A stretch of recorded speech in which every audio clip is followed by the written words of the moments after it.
Imagine for a second, right, that our entire modern approach to death. Oh boy. Yeah, I mean, the heavy granite headstones, the meticulously manicured cemetery plots, that agonizing fear of being forgotten. Right.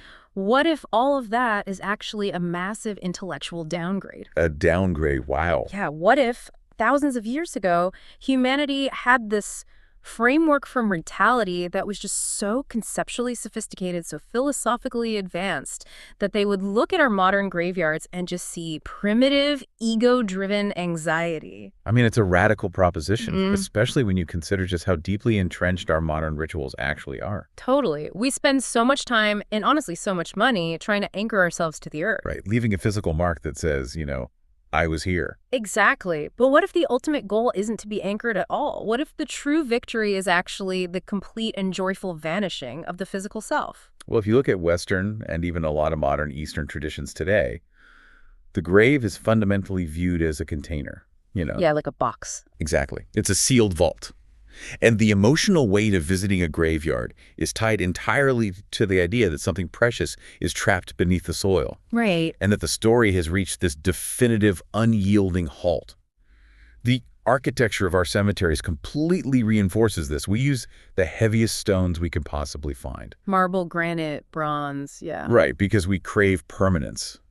But in craving that physical permanence, we inadvertently trap our own psychology right there in the dirt. We build monuments to our own finality. We really do.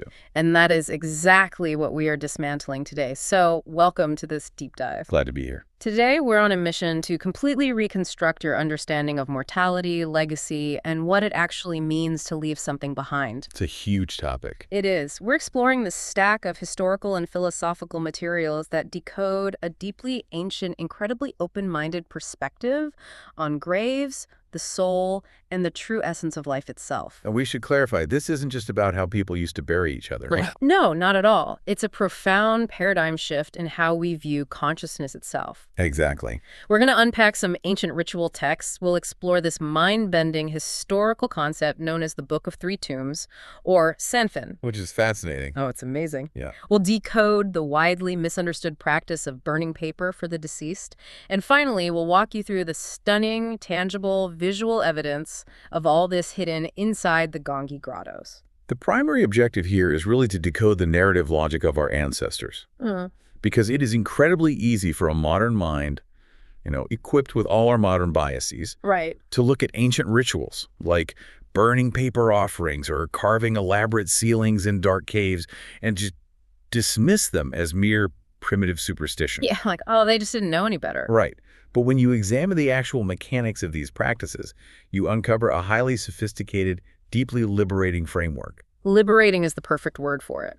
We want to trace this journey step by step, from the exact moment a physical body is returned to the earth, all the way to the joyous, unburdened transcendence of the soul. We're going to look at how these early communities basically engineered a system that actively lowered the human fear of death. Which is something we could definitely use today. For sure. And- Okay, let's unpack this. Because to really understand how massive this shift is, we have to rewind. Way back. Way back. Before the pyramids were even a blueprint, before anyone thought to carve a name into a piece of slate, we need to look at the earliest known concepts of human existence. Right. When you dig into the foundational philosophy of these ancient cultures, you hit this core primordial dichotomy. It's the absolute bedrock of their worldview. Yes, and it is elegantly simple, yet its implications touch every single aspect of their society. How so? Well, the fundamental belief is structured around a strict, harmonious dualism. It goes like this. The human soul comes from heaven. The human body comes from the earth. Okay, heaven and earth. Right. And during a human's lifespan, these two distinct elements are just temporarily united. They collaborate to generate the human experience. So they're working together. Exactly. Yeah. The earth provides the heavy, tangible material, the flesh, the bone, the blood, and heaven provides the animating spark. The consciousness. Yes, the unique essence of the individual. So they are essentially two borrowed components. Precisely. They are borrowed. And because they're borrowed, the event we call death is not viewed as a destruction of the self. It's not an end. No, it's merely the expiration of the lease. The expiration of the lease, I love that. The union dissolves, and the two elements simply return to their respective origins. The earthly material goes down, and the heavenly material goes up. I mean, it makes complete logical sense when you strip away the modern terror of non-existence. It really does. So, practically speaking, how did they handle death in the distant past based purely on this dichotomy?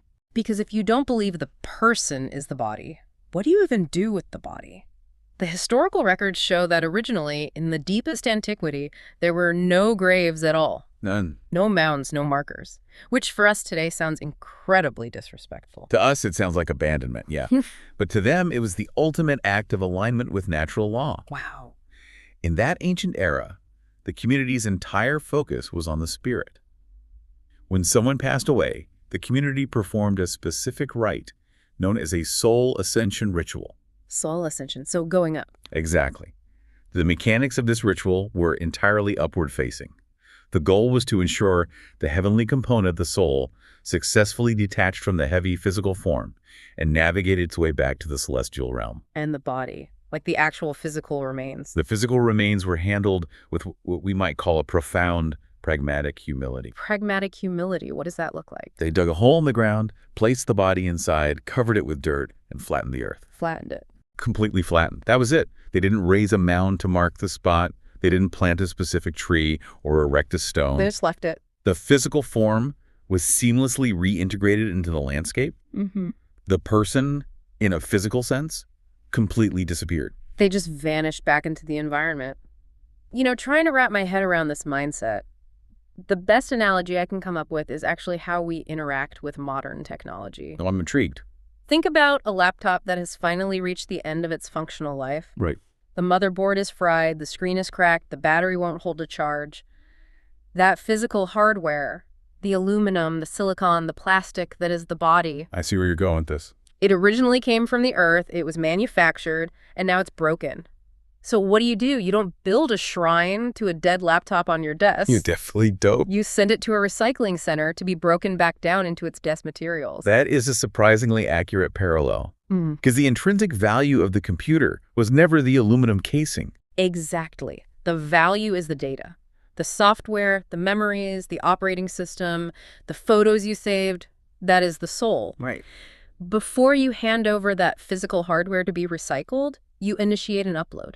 Yeah. You transfer all of that vital data back to the cloud. And in this ancient framework, the cloud is heaven. Yes. As long as you can verify that the upload was successful, that the data is safe and accessible in the cloud, there is absolutely zero tragedy in the hardware being dismantled and melted down. Because the essence of the machine isn't lost. Right. It has simply been emancipated from that specific failing plastic shell. Let's linger on the psychological implications of your analogy, because it reveals something critical about the mental state of early humans. What's that? Your cloud analogy highlights a society that possessed a radical acceptance of natural recycling. Yeah, radical is the right word. To demand that the earth permanently reserve a specific patch of soil just to hold your specific, non-functioning hardware is, frankly, a massive display of ego. Wow, yeah, it really is. It is an interruption of the natural order. It's claiming ownership of dirt you aren't even using anymore. Exactly. These ancient communities were completely free from that ego-driven anxiety. They understood that the physical form was nothing more than a temporary vessel. A rental. A rental, right. Returning it to the earth without fanfare, without demanding a monument, was viewed as an act of supreme humility. It was an acknowledgement that you do not own the earth owns you. And you are simply giving back what you borrowed. Precisely. It is incredibly liberating when you internalize it. You are entirely freed from the pressure of legacy building in the physical realm. Yes. You don't have to worry about your statues crumbling or your headstone weathering away or strangers forgetting your name when they walk past your plot because your legacy isn't anchored to the ground. It's secure in the cloud. It's secure in the cloud. And that lack of physical attachment fundamentally changes how you live your life. If you know your body will simply disappear, your focus shifts entirely toward cultivating the soul. Cultivating the beta, yeah. Cultivating your wisdom, your actions, and your connection to the community, because that is the only part of you that survives the transition. But wait, this brings us to a massive historical contradiction. I know exactly what you're going to ask. If this system was so perfect, so philosophically sound, and so liberating, why did it change? Right. If the ancients were perfectly content with unmarked earth and souls in the cloud, why on earth did humanity eventually start building graves? We went from flattening the dirt to building massive, elaborate mausoleums, digging out catacombs, raising the pyramids. What caused that shift in the narrative logic? That is the pivotal question that bridges early antiquity to later civilization.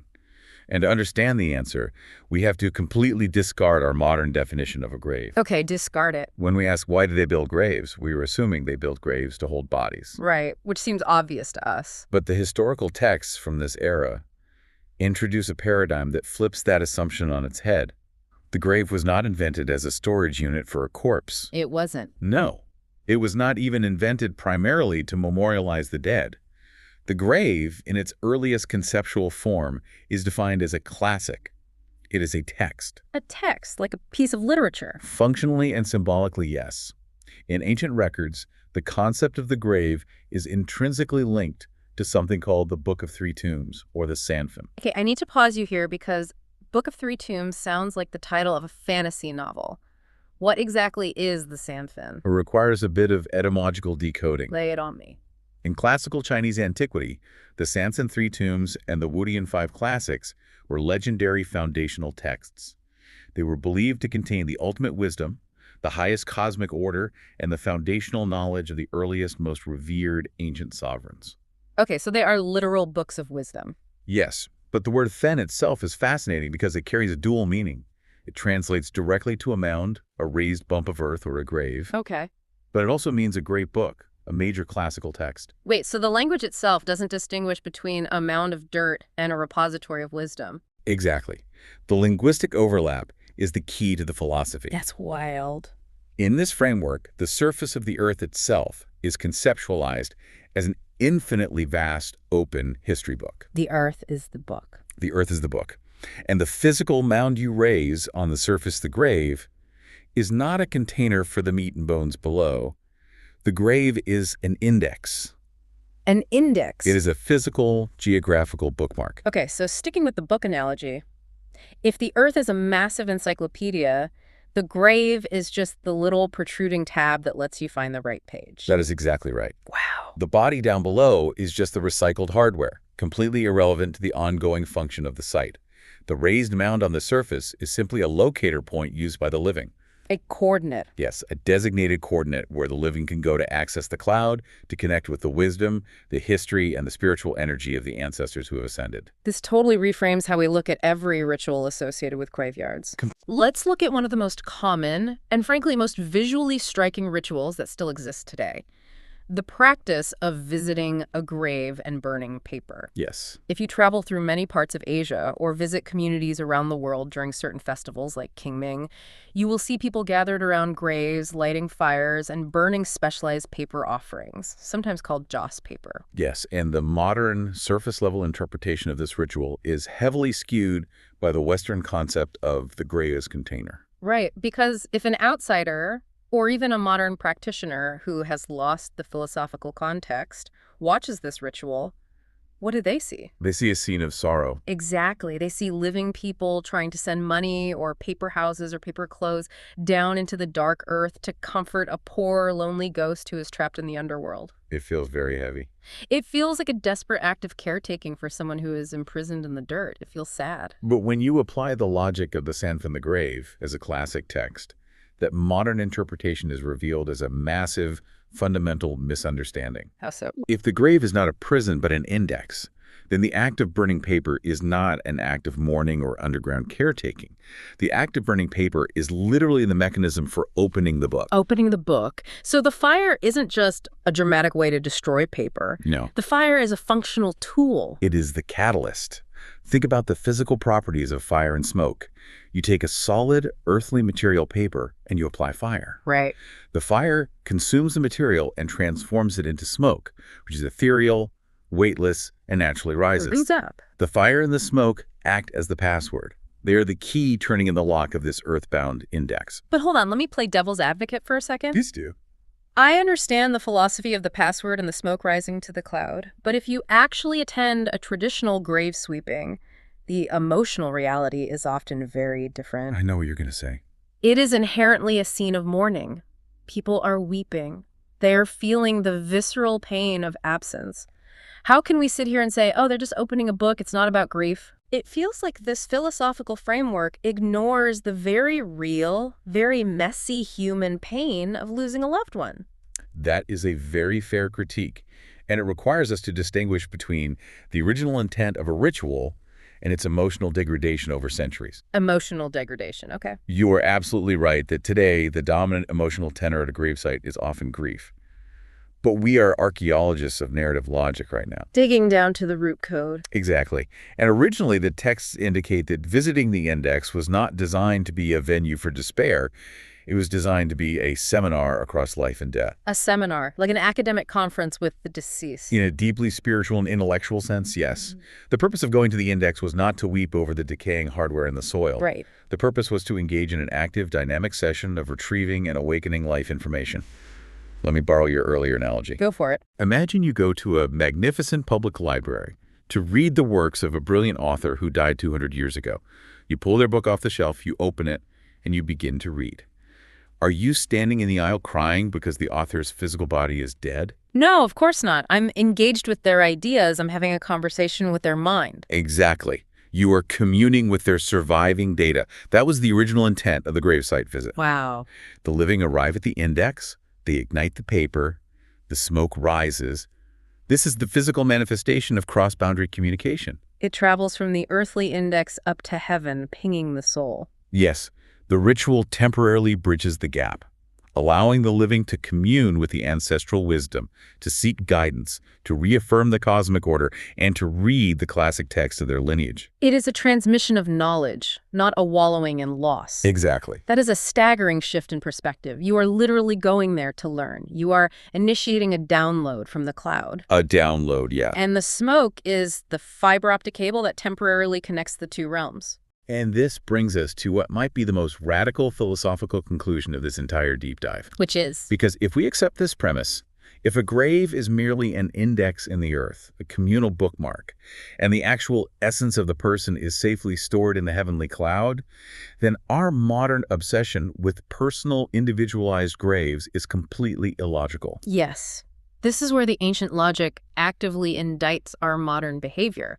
There is a specific quote from the historical materials we were reviewing that completely stopped me in my tracks when I read it. I know exactly which quote you're thinking of. It is the natural, inevitable conclusion of the Sanfen philosophy. The text asserts that if humanity truly awakened to this reality, if people genuinely understood and internalized the concept that the grave is a book, they would immediately realize a profound truth. And that truth is? There is no need to make so many graves. One per village is enough. One per village is enough. Yeah. I want you, the listener, to just sit with that phrase for a moment. It's powerful. Think about the sprawling, endless acres of massive cemeteries outside every major city today. The millions of individual granite stones, the billions of dollars spent on caskets, vaults, and landscaping. It's an industry. And this ancient philosophy looks at all of that and says, what a waste. You only need one per village. It totally shatters the material obsession we have with death. If the grave is just a classic text containing the universal wisdom and order of life, why do you need 1 million copies of it scattered across a hill? You don't. You only need one copy for the whole community to gather around, read, and understand. Return to the library analogy.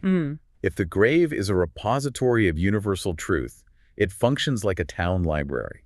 You only need one good, accessible public library in a community for everyone to access the knowledge. Right. Demanding that every single person who dies must have their own highly decorated, personalized, marble-clad grave is like demanding that every single citizen in a town must purchase and maintain their own personal industrial-scale printing press in their living room. Just so they can print out the exact same book. It's massively inefficient. And more importantly, it is deeply rooted in ego. It misses the entire point of the text.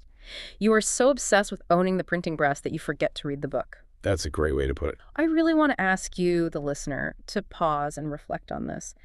How does this ancient logic change your perspective on your own legacy? It should change a lot. We spend so much of our lives, sometimes subconsciously, sometimes overtly worrying about how we will be remembered.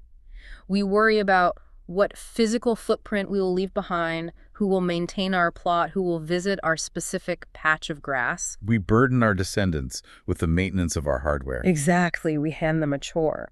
But this ancient thought process takes a heavy, guilt-ridden traditional sacrificial ritual and simplifies it into a profoundly personal, internal spiritual practice. It tells you that your legacy is not tied to real estate. Yes. It teaches us to value the transmission of spirit and wisdom over the accumulation of physical monuments. Because if the physical body is truly just recycled organic material, and the grave is simply a shared communal index, then building a massive tomb doesn't make you more immortal, it just makes you more selfish. Selfish and fundamentally disconnected from the universe.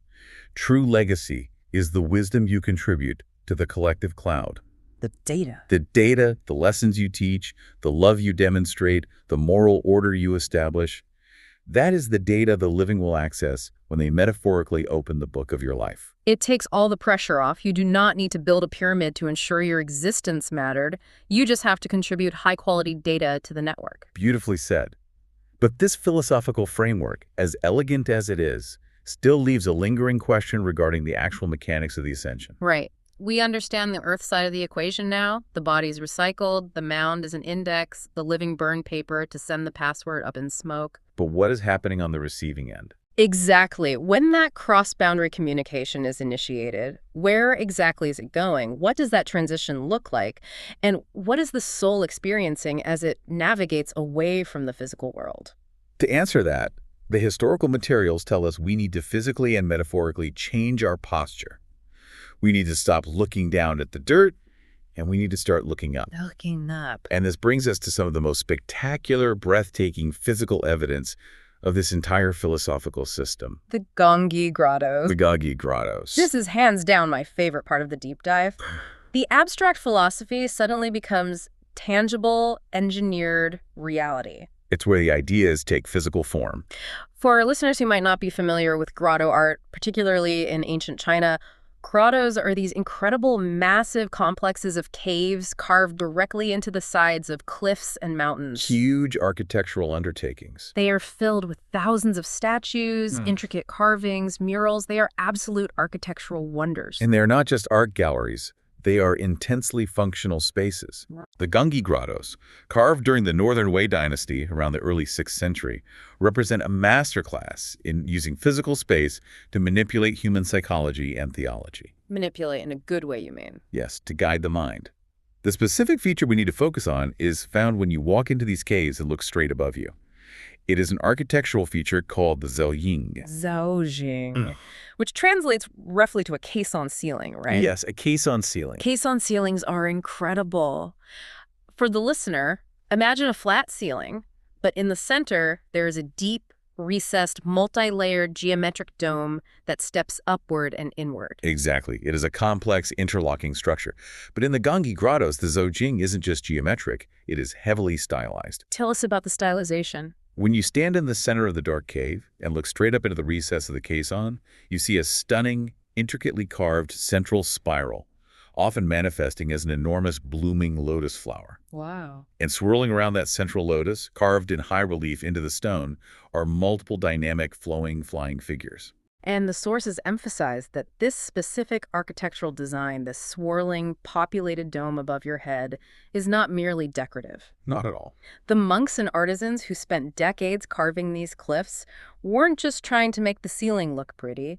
They were building a highly engineered, three-dimensional model of the cosmos. Yes. The entire purpose of the grotto space was to facilitate a profound psychological transformation in the viewer. They were addressing the fundamental human fear of death. Which is usually tied to the earth. Exactly. The fear of death is almost always grounded in the imagery of the earth.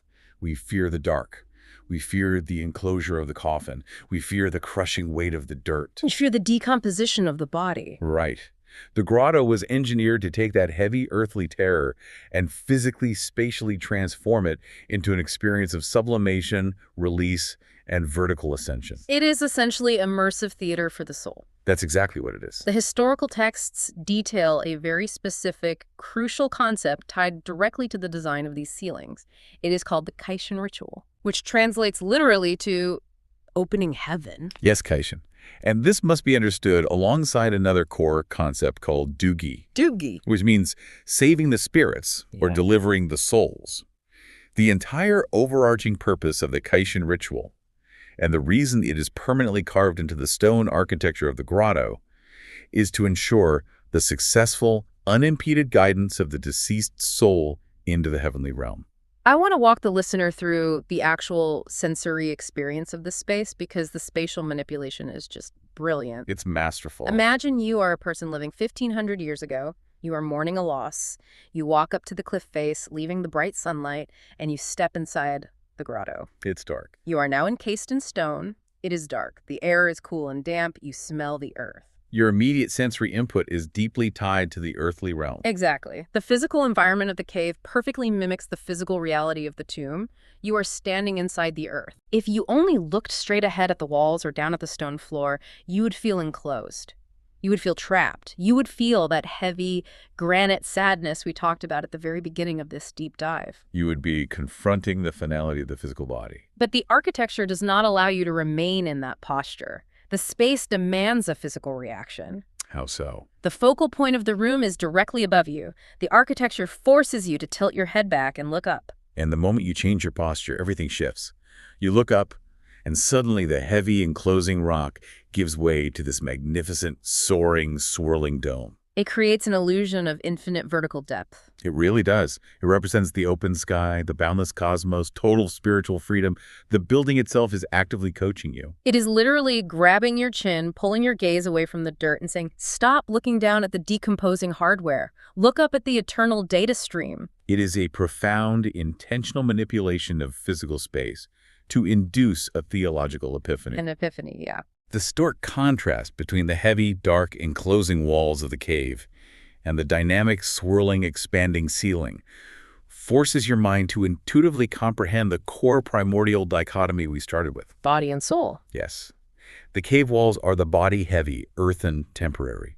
The ceiling is the soul, expansive, heavenly, eternal. And crucially, as you mentioned earlier, the sky they carved up there is not an empty, lonely void. Right. It is heavily populated. There are characters in this cosmic play.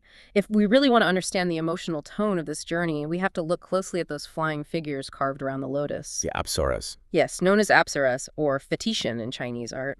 And they are critical to the narrative logic, because they aren't just hovering up there looking stern or judgmental or mournful. Not in the slightest. The historical and artistic analysis of these grottos asks a very direct, incredibly poignant question.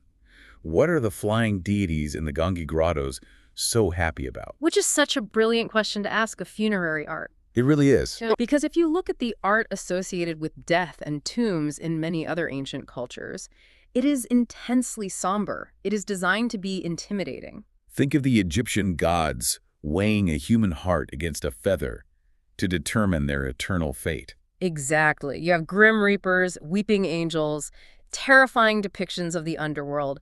The art is designed to instill fear and reverence. But these apsaras in the Gangi grottos subvert that entirely. They're practically dancing in the stone. Dancing. They're playing musical instruments. Their robes are carved to look like they are fluttering wildly in a divine wind. They are ecstatic. And the reason for their joy is the final piece of the philosophical puzzle. They are happy because the Kaishin, the opening of heaven, has been successful. The ritual worked. The ritual worked. The soul has made the leap. They are celebrating the arrival. The grotto art specifically and intentionally showcases the absolute joy and ultimate freedom of the soul leaping into paradise. These apsaras aren't just passive wallpaper. They are active witnesses and vital participants in the cosmic order. They are the heavenly welcoming committee.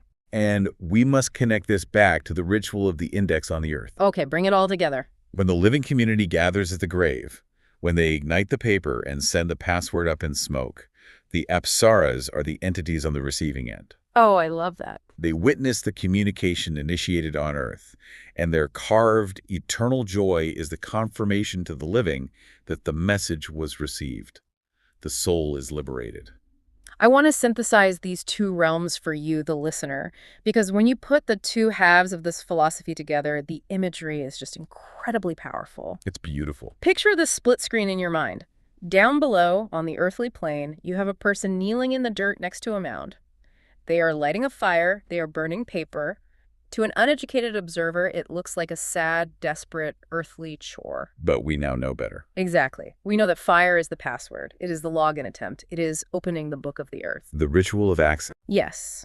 And as that smoke rises, drifting up from the physical index, it bridges the gap. It connects to the realm above.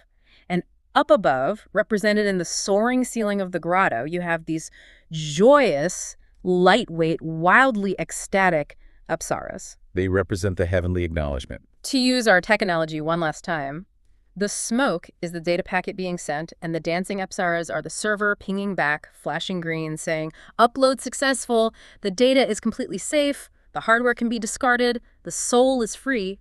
Upload successful.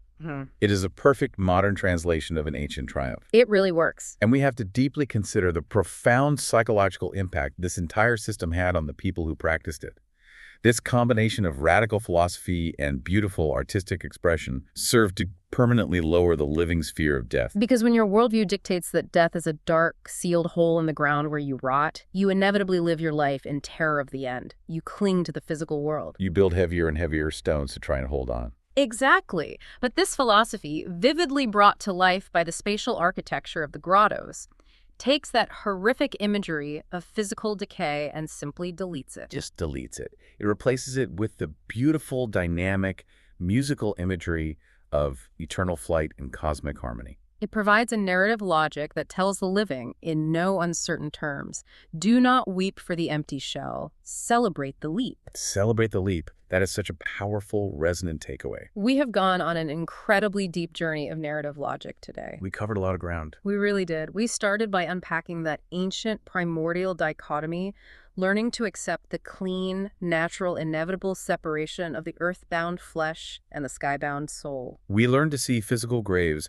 not as terrifying final resting places, but as spiritual indices, literal bookmarks in the vast book of three tombs. We fundamentally reframed the act of mourning. We transformed a scene of weeping over a corpse into an active, intellectual, cross-boundary seminar where the living commune with the wisdom of the ancestors. And we explored how the stunning, intentional architecture of the Ganghi grottos uses spatial contrast to pull our gaze away from the heavy dirt and up toward the expanse of heavens. Where the eternal joy of the apsaras confirms the successful ascension of the soul. And the most beautiful part is that this isn't just ancient history. No, it's not. It isn't just a dead theology we were analyzing in a vacuum.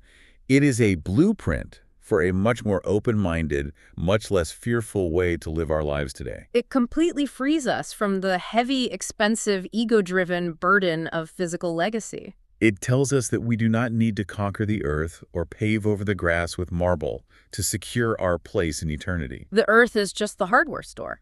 It is a reminder that the true essence of human life cannot be contained in a box, no matter how beautifully carved that box might be. The essence is the data, the wisdom, the impact we have on the network of humanity. So true. So what does this all mean for us right now in the 21st century? I just want to leave you, the listener, with a thought to really mull over long after this deep dive ends. Let's hear it. If our ancient ancestors possessed the wisdom to view the earth as a physical book, and physical graves as mere indices used to access the cloud of the sky, Right.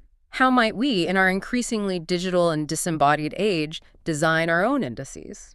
It is a fascinating provocation. We are already living half our lives in a digital cloud. Exactly. If your essence isn't tied to the physical footprint you leave behind, if it's not about the headstone or the property you owned, what is the book you are actually writing? What is the data you're uploading? Right. What is the wisdom, the data, the love you are uploading to the cloud right now? And perhaps most importantly, how will the people who come after you, your descendants, your community, how will they find the password to access it? Will they find a legacy of ego and heavy stone? Or will they find a legacy of wisdom and open sky? It is a question of what we truly value. It changes everything about how you live today. Thank you so much for joining us on this incredibly deep dive. Keep questioning the things that seem permanent, keep looking up instead of down, and always remember, the story is so much bigger than the physical page